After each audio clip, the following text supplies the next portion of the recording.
એ બધા પુણ્ય અર્ચિત કરીશું તો કદાચ સ્વર્ગનું સુખ મળશે, અને સ્વર્ગનું સુખ અમે ખૂબ સારું ભોગવીશું. સારું સુખ ભોગવી અને પછી પાછા અમે પૃથ્વી ઉપર આવીશું, અને ફરીથી કોઈ ધનિક વ્યક્તિના ત્યાં અમારો જન્મ થાય, બ્રાહ્મણ કુળમાં થાય, સાધુ સંત અમે બનીએ, અને એના દ્વારા પાછા પુણ્ય અર્ચિત કરીશું. એ પુણ્ય કમાઈ અને પાછા સ્વર્ગમાં જઈશું.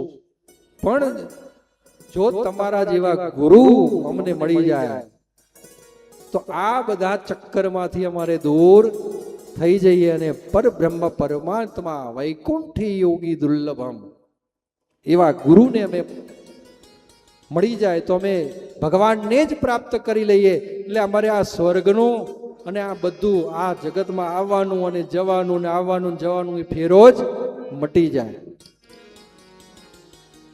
એટલે અમને કહ્યું પ્રયચ્છતિ ગુરુ પ્રીતો વૈકુંઠે યોગી દુર્લભમ, કે તમારા જેવા ગુરુ મળ્યા હોય, સમર્થ ગુરુ હોય તો અમારા ભવના ફેરામાં ક્યાં પડવું છે. માટે તમે અમને ભગવાનની પ્રાપ્તિ કરાવી દો.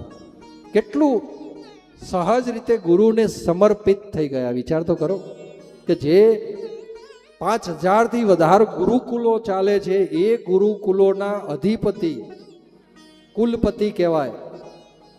અને એટલું જ્ઞાન ધરાવતા વ્યક્તિ જ્યારે આમ નતમસ્તક થઈ અને બધા 88,000 ઋષિમુનિઓ જોઈ રહ્યા છે કે આ સૌનકજી શું કરી રહ્યા છે. પણ ગુરુ જે છે ને, એ ગુરુ પાસે એવું જ્ઞાન હોય કે જ્યારે ગુરુને તમે નમો, ગુરુને આજીજી કરો, ગુરુને વંદના કરો, ત્યારે એ પોતાના શિષ્ય માટે સંપૂર્ણ સમર્પિત થઈ જાય છે.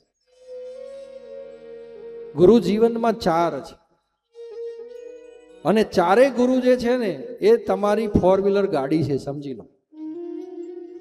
તમારા જીવનમાં એક પણ ગુરુ નથી તો સમજી લેવાનું કે તમે ચાલતા જઈ રહ્યા છો. પણ તમારા જીવનમાં કોઈ એક ગુરુ હોય તો એક ચક્રી વાહન તમારી જોડે છે.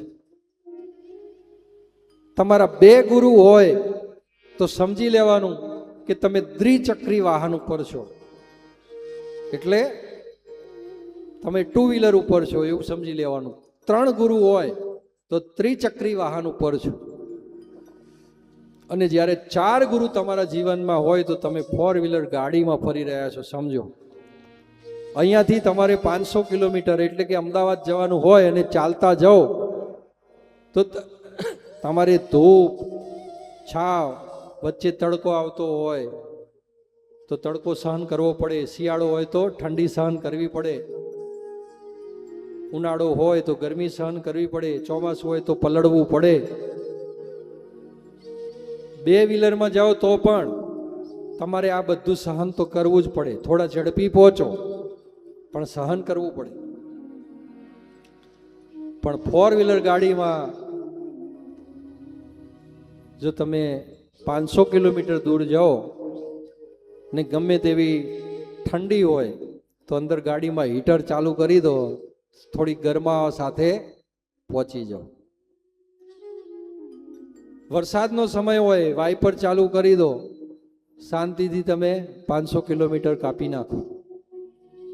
અને આવો ઉનાળો હોય તો એસી ચાલુ કરી દો, તો એસીનો આનંદ લેતા લેતા તમે 500 કિલોમીટર ક્યાં કપાઈ જાય તમને ખબર પડે નહીં. તો આવા જે ગુરુ છે ને જીવનમાં 4 હોય છે. એ ગુરુનું તમે કયું માનો, એ ગુરુને નમન કરી અને ચાલો તો જીવનમાં ક્યારે તમે કોઈ રીતે દુખી થતા નથી.